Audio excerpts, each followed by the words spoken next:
El mesmerismo fue una teoría y práctica desarrollada en el siglo XVIII por Franz Anton Mesmer, un doctor alemán. Mesmer creía que existía un fluido invisible llamado magnetismo animal, que conectaba a todos los seres vivos y que las enfermedades eran resultado de un desequilibrio en este fluido. Según él, era posible curar a las personas restableciendo el equilibrio de ese magnetismo mediante pases con las manos, imanes o el contacto directo. Aunque más tarde la ciencia demostró que ese fluido no existía, el mesmerismo influyó en el desarrollo de la hipnosis moderna y en el estudio del poder de la sugestión.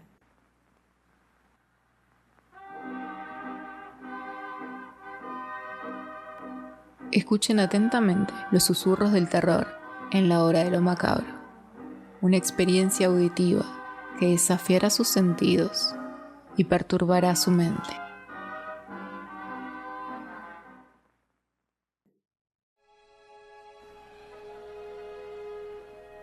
Los hechos en el caso M. Valdemar. Desde luego que no fingiré estar asombrado ante el hecho de que el extraordinario caso de M. Valdemar haya excitado tanto la discusión. Habría sido un milagro que así no fuese, especialmente debido a sus circunstancias.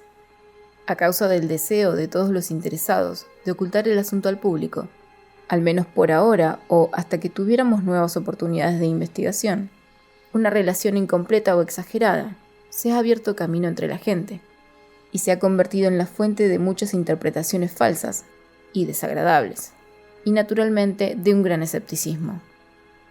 Ahora se ha hecho necesario que yo dé cuenta de los hechos, tal y como yo mismo los entiendo. Helos brevemente aquí. En estos 3 últimos años, mi atención se vio repetidamente atraída por el mesmerismo, y hace aproximadamente 9 meses que de pronto se me ocurrió que, en la serie de experiencias realizadas hasta ahora, había una importante e inexplicable omisión. Nadie había sido aún mesmerizado, in articulo mortis. Hacía falta saber primero si en tal estado existiera en el paciente alguna receptividad a influencia magnética. Segundo, si en caso de existir, era esta disminuida o aumentada por su condición. Tercero, hasta qué punto o por cuánto tiempo podría la invasión de la muerte ser detenida por la operación. Había otros puntos por comprobar, pero estos excitaban en mayor grado mi curiosidad, especialmente el último, por el importantísimo carácter de sus consecuencias. Buscando en torno mío algún sujeto que pudiese aclararme estos puntos, pensé en mi amigo, M. Ernest Valdemar, el conocido compilador de la Biblioteca Forensisca y autor de las visiones polacas de Wallenstein y Gargantúa. M. Valdemar, que residía principalmente en Harlem, Nueva York, desde el año 1839, llamaba particularmente la atención por su extrema delgadez. Sus extremidades inferiores se asemejaban mucho a las de John Randolph, y también por la blancura de sus patillas, que contrastaban violentamente con la negrura de su cabello, el cual era generalmente confundido con una peluca. Su temperamento era singularmente nervioso, y hacía de él un buen sujeto para la experiencia mesmérica. En 2 o 3 ocasiones yo había conseguido dormirle sin mucha dificultad, pero me engañaba en cuanto a otros resultados que su peculiar constitución me habían hecho naturalmente anticipar. Su voluntad no quedaba positiva ni completamente sometida a mi gobierno. Simplemente atribuí mi fracaso en estos aspectos al desorden de su edad. Unos meses antes de conocerlo, sus médicos le habían diagnosticado una tisis. En realidad tenía la costumbre de hablar tranquilamente de su próximo fin, como de un hecho que no podía ser ni evitado ni lamentado. Cuando se me ocurrieron por primera vez las ideas a las que he aludido, es natural que pensase en M. Valdemar. Conocía demasiado bien su sólida filosofía para temer algún escrúpulo de su parte, y él carecía de parientes en América que pudiesen oponerse. Le hablé francamente del asunto, y con sorpresa por mi parte, su interés pareció vivamente excitado. Digo con sorpresa por mi parte, porque aunque siempre se había prestado amablemente a mis experiencias, nunca me había dado con anterioridad la menor señal de simpatía hacia ellas. Su enfermedad era de las que permiten calcular con exactitud la época de la muerte, y al fin convinimos en que me mandaría a buscar unas 24 horas antes del término fijado por los médicos para su fallecimiento. Hace ahora más de 7 meses que recibí del propio M. Valdemar la nota siguiente. Querido P., ¿puede usted venir ahora? D y F están de acuerdo en que no puedo pasar de la medianoche de mañana, y creo que me han acertado la hora con bastante aproximación. Valdemar. Recibí esta nota a la media hora de haber sido escrita, y 15 minutos después me hallaba en la habitación del moribundo. No lo había visto hacía 10 días, y me asustó el terrible estado en que se encontraba, después de tan breve intervalo. Su rostro tenía un color plomizo, sus ojos carecían totalmente de brillo, y su delgadez era tan extrema que los pómulos le habían agrietado la piel. Su expectoración era excesiva, y el pulso era apenas perceptible. Sin embargo, conservaba de un modo muy notable todo su poder mental y cierto grado de fuerza física. Hablaba con claridad, tomaba sin ayuda algunas drogas calmantes, y cuando entré en la habitación se hallaba ocupado escribiendo notas en una agenda. Estaba sostenido en el lecho por almohadas. Los doctores D y F lo atendían. Después de estrechar la mano de Valdemar, llevé aparte a estos señores, que me explicaron minuciosamente el estado del enfermo. Hacía 8 meses que el pulmón izquierdo se hallaba en un estado semióseo o cartilaginoso, y era por tanto completamente inútil para toda función vital. El derecho, en su parte superior, estaba también parcialmente, si no del todo, osificado, mientras que la región inferior era simplemente una masa de tubérculos purulentos que penetraban unos en otros. Existían diversas perforaciones profundas y en un punto una adherencia permanente de las costillas. Estos fenómenos del lóbulo derecho eran de fecha relativamente reciente. La osificación se había desarrollado con una rapidez desacostumbrada. Un mes antes no se había descubierto aún ninguna señal, y la adherencia solo había sido observada en los 3 últimos días.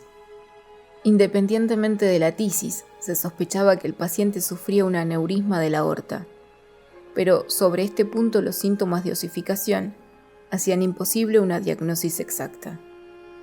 La opinión de ambos médicos era que M. Valdemar moriría aproximadamente a la medianoche del día siguiente, domingo. Eran entonces las 7 de la tarde del sábado. Al abandonar la cabecera del enfermo para hablar conmigo, los doctores D y F le habían dado su último adiós. No tenían intención de volver, pero a petición mía, consintieron en ir a ver al paciente sobre las 10 de la noche.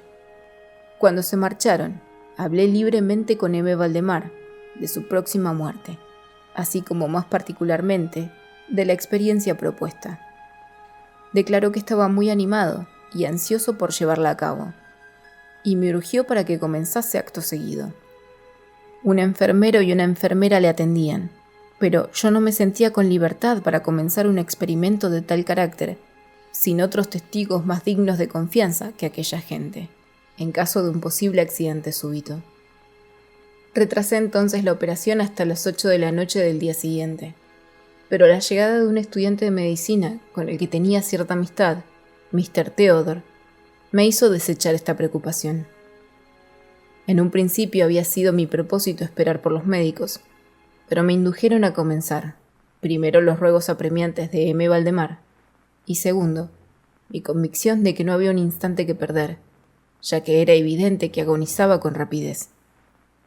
Mr. Theodore fue tan amable que accedió a mi deseo y se encargó de tomar notas de cuanto ocurriese. Ahora voy a reproducir la mayor parte de su memorándum, condensado o copiado verbatim. Eran aproximadamente las 8 menos 5, cuando tomando la mano del paciente, le rogué que confirmase a Mr. Theodore, tan claro como pudiera, como él, M. Valdemar, estaba enteramente dispuesto a que se realizase con él una experiencia mesmérica en tales condiciones. Él replicó débil, pero muy claramente: sí, deseo ser mesmerizado. Temo que lo haya usted retrasado demasiado. Mientras hablaba, comencé los pases que ya había reconocido como los más efectivos para adormecerle. Evidentemente sintió el flujo del primer movimiento lateral de mi mano a través de su frente. Pero por más que desplegaba todo mi poder, no se produjo ningún otro efecto más perceptible hasta unos minutos después de las 10, cuando los doctores D y F llegaron, de acuerdo con la cita. Les expliqué en pocas palabras lo que me proponía, y como ellos no pusieron ninguna objeción, diciendo que el paciente ya estaba en agonía, continué sin vacilar, cambiando sin embargo los pases laterales, pases de arriba a abajo, concentrando mi mirada en el ojo derecho del enfermo. Durante este tiempo, su pulso era imperceptible y su respiración estertórea interrumpida a intervalos de medio minuto. Este estado duró un cuarto de hora, sin ningún cambio. Transcurrido este periodo, no obstante, un suspiro muy hondo, aunque natural, se escapó del pecho del moribundo, y cesaron los estertores. Es decir, estos no fueron perceptibles, los intervalos no habían disminuido. Las extremidades del paciente tenían una frialdad de hielo. A las 11:05, noté señales inequívocas de la influencia mesmérica. El vidrioso girar del ojo se había trocado con esa penosa expresión de la mirada hacia adentro, que no se ve más que en los casos de sonambulismo, y acerca de la cual es imposible equivocarse. Con algunos rápidos pases laterales, hice que palpitaran sus párpados, como cuando el sueño nos domina, y con unos cuantos más conseguí cerrarlos del todo. Sin embargo, no estaba satisfecho con esto, y continué vigorosamente mis manipulaciones, con la plena atención de la voluntad, hasta que conseguí la paralización completa de los miembros del durmiente, después de haberlos colocado en una postura aparentemente cómoda. Las piernas estaban extendidas, así como los brazos, que reposaban en la cama a regular distancia de los riñones. La cabeza estaba ligeramente levantada. Cuando llevé esto a cabo, ya era medianoche, y rogué a los señores presentes que examinaran el estado de M. Valdemar. Tras algunas experiencias, admitieron que se hallaba en un estado de catalepsia mesmérica, insólitamente perfecto. La curiosidad de ambos médicos estaba muy excitada. El doctor D decidió de pronto permanecer toda la noche junto al paciente, mientras que el doctor F se despidió prometiendo volver al rayar el alba. Mr. Theodore y los enfermeros se quedaron. Dejamos a M. Valdemar completamente tranquilo hasta cerca de las 3 de la madrugada. Entonces me acerqué a él y le hallé en idéntico estado que cuando el doctor F se había marchado. Es decir, yacía en la misma posición. El pulso era imperceptible, la respiración dulce, sensible, únicamente si se le aplicaba un espejo ante los labios. Tenía los ojos cerrados naturalmente y los miembros tan rígidos y tan fríos como el mármol. Sin embargo, su aspecto general no era ciertamente el de la muerte. Al aproximarme a M. Valdemar, hice una especie de ligero esfuerzo para obligar a su brazo a seguir el mío, que pasaba suavemente de un lado al otro sobre él. Tales experiencias con este paciente no me habían dado antes ningún resultado, y seguramente estaba lejos de pensar que me lo diese ahora. Pero, sorprendido, su brazo siguió débil y suavemente cada dirección que señalaba con el mío. Decidí intentar una breve conversación. M. Valdemar, dije, ¿duerme usted? No contestó, pero percibí un temblor en la comisura de sus labios, y esto me indujo a repetir la pregunta una y otra vez. A la tercera, su cuerpo se agitó por un levísimo estremecimiento. Los párpados se abrieron hasta descubrir una línea blanca del globo. Los labios se movieron lentamente y a través de ellos, en un murmullo apenas perceptible, se escaparon estas palabras. Sí, ahora duermo. No me despierten. Déjenme morir así. Toqué sus miembros y los hallé tan rígidos como siempre, El brazo derecho, como antes, obedecía la dirección de mi mano. Volví a preguntar al sonámbulo.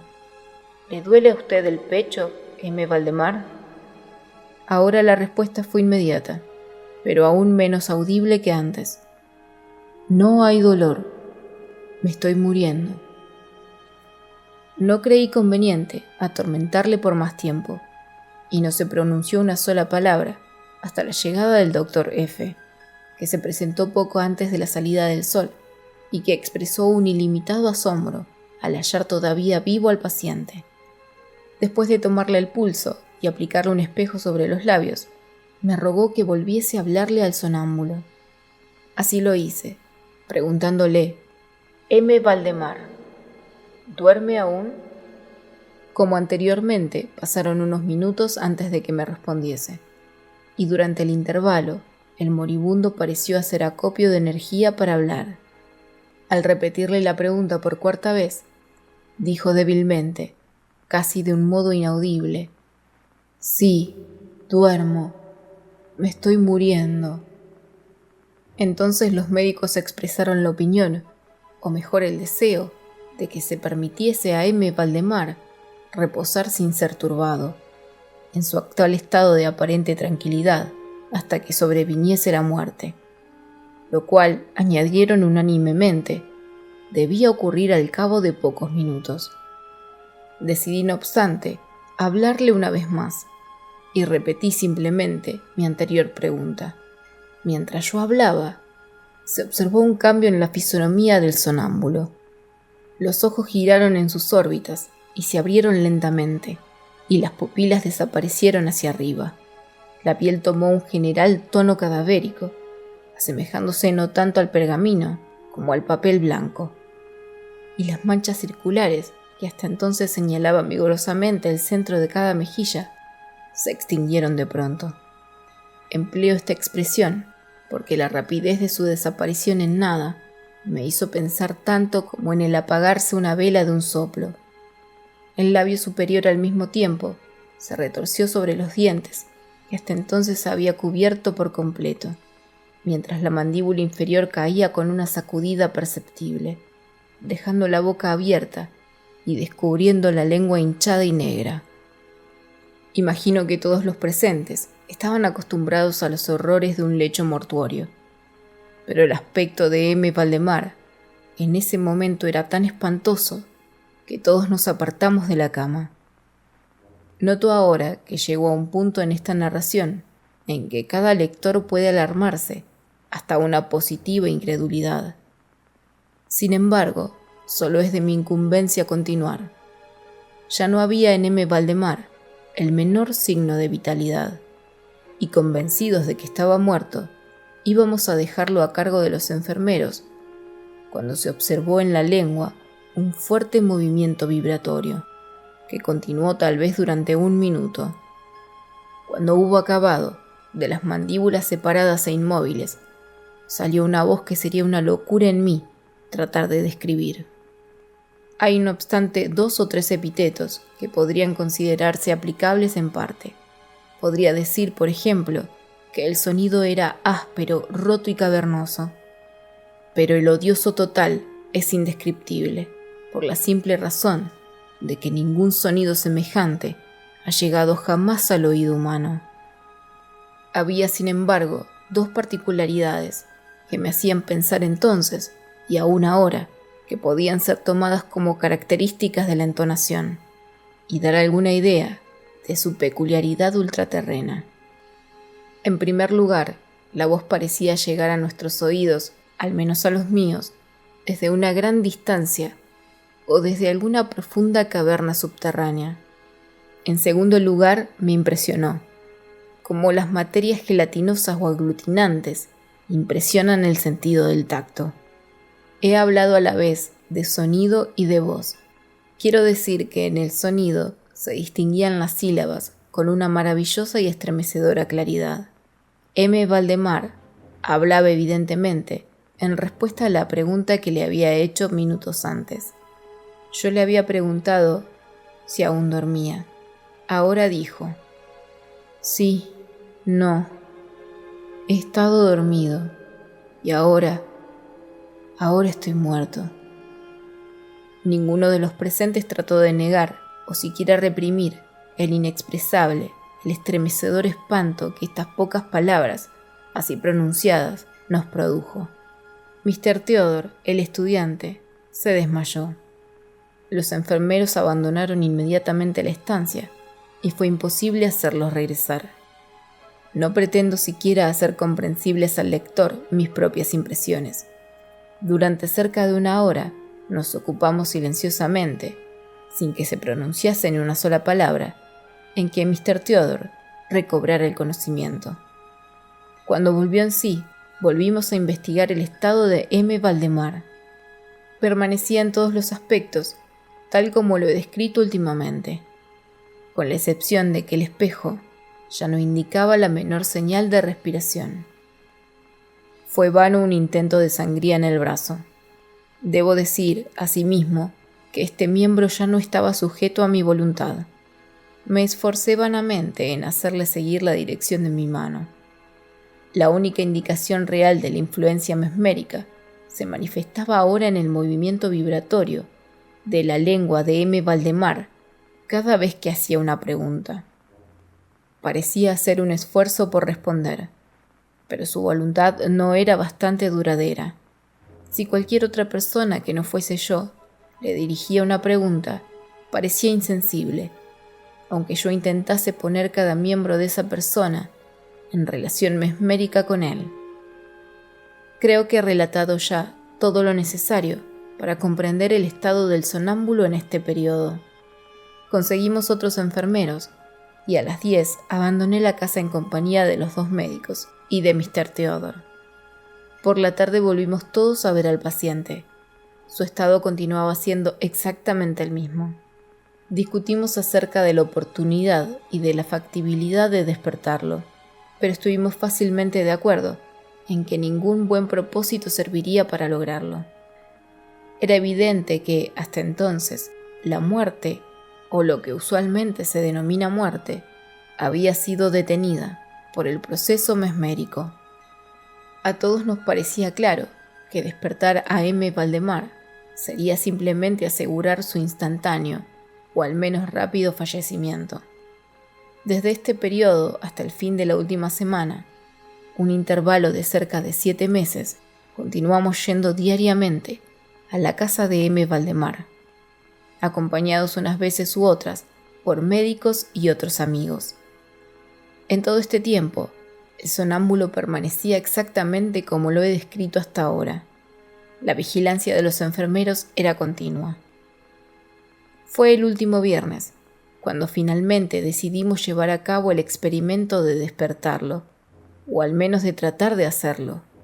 ¿Y es acaso el deplorable resultado de esta última experiencia lo que ha promovido tantas discusiones en los círculos privados? Tantas que no puedo atribuirlas sino a una injustificada credulidad popular. Con el propósito de liberar a M. Valdemar de su estado mesmérico, empleé los pasos acostumbrados. Durante algún tiempo estos no dieron resultado. La primera señal de que revivía fue un descenso parcial del iris. Se observó como especialmente interesante que este descenso de la pupila fue acompañado del abundante flujo de un licor amarillento, de un olor acre y muy desagradable. Me sugirieron entonces que tratase de influir en el brazo del paciente, como anteriormente. Lo intenté, pero sin resultado. Entonces el doctor D. insinuó el deseo de que dirigiese una pregunta. Yo lo hice tal como sigue. M. Valdemar, ¿puede usted explicarme cuáles son ahora sus sensaciones, sus deseos? Instantáneamente, los círculos volvieron a las mejillas. La lengua se estremeció, o mejor, giró violentamente en la boca. Aún la mandíbula y los labios continuaban rígidos como antes. Y por fin la misma horrible voz que ya he descrito exclamó con fuerza: «Por el amor de Dios, pronto, pronto, duérmanme o pronto, despiértenme, pronto. Le digo que estoy muerto». Yo estaba completamente enervado y por un momento no supe qué hacer. Primero realicé un esfuerzo para calmar al paciente, pero fracasando en esto por la ausencia total de la voluntad, volví sobre mis pasos y traté por todos los medios de despertarlo. Pronto vi que esta tentativa tendría éxito. Al menos había imaginado que mi éxito sería completo, y estaba seguro que todos los que se encontraban en la habitación se hallaban preparados para ver despertar al paciente. Sin embargo, es imposible que ningún ser humano pudiese estar preparado para lo que realmente ocurrió. Mientras hacía rápidamente pases mesméricos, entre exclamaciones de «muerto, muerto», que explotaban de la lengua y no de los labios del paciente, su cuerpo de pronto, en el espacio de solo un minuto o incluso menos, se contrajo, se desmenuzó, se pudrió completamente bajo mis manos. Sobre el lecho, ante todos los presentes, yacía una masa casi líquida, de repugnante, de detestable putrefacción.